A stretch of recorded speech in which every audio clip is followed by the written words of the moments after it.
Get ready for the dictation. Dictation will start in 5 seconds. Start. Mr. Vice Chairman, I accept the principle of the separation of the railway finance from the general finance. I do accept the desirability of this arrangement. It is not only a convenient arrangement, but it is based on sound principles and is conducive to the better administration of the railways. I also agree that the contribution of the railways to the general revenues should be in the shape of fixed dividends, but I cannot agree that the dividend should be fixed at 4%, and that is the crux of the whole report.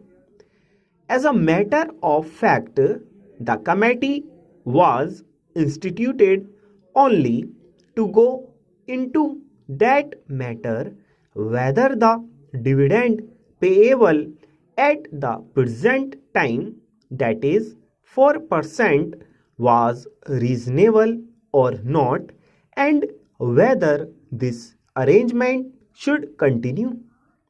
When I say that I do not agree to the rate of interest, rate of dividend, I wish to submit that enough material has not been placed in our hands to judge whether the dividend which is being fixed is fixed on some sound basis or not.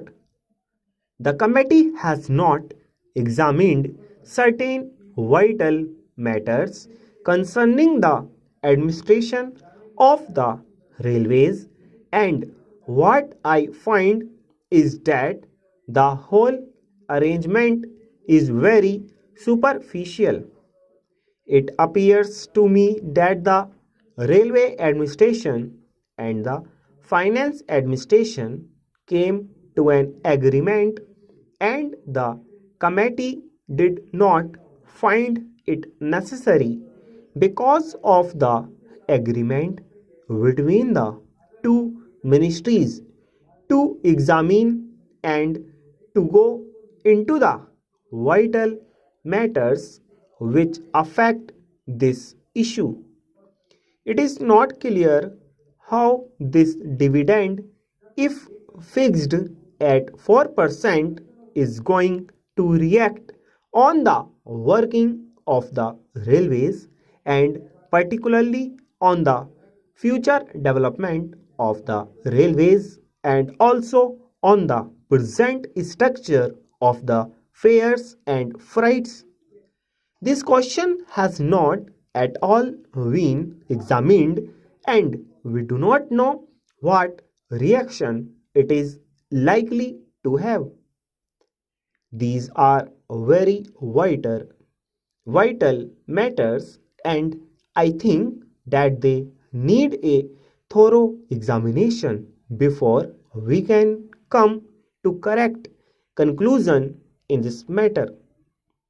As we know, there is a pressing demand for reduction in the railway fares, particularly for third class passengers.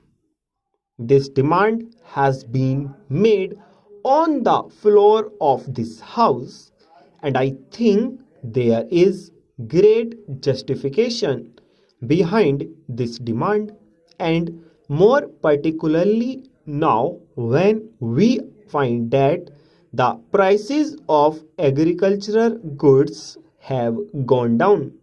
We will have to take into consideration the question whether the rural population, who will get much lesser return for their products now, will be able to pay the same fares and freights I also wish to draw your attention to the fact that the Federation of Indian Chambers of Commerce had submitted a memorandum to the Honorable the Railway Minister asking him for an examination and revision of the freight structure.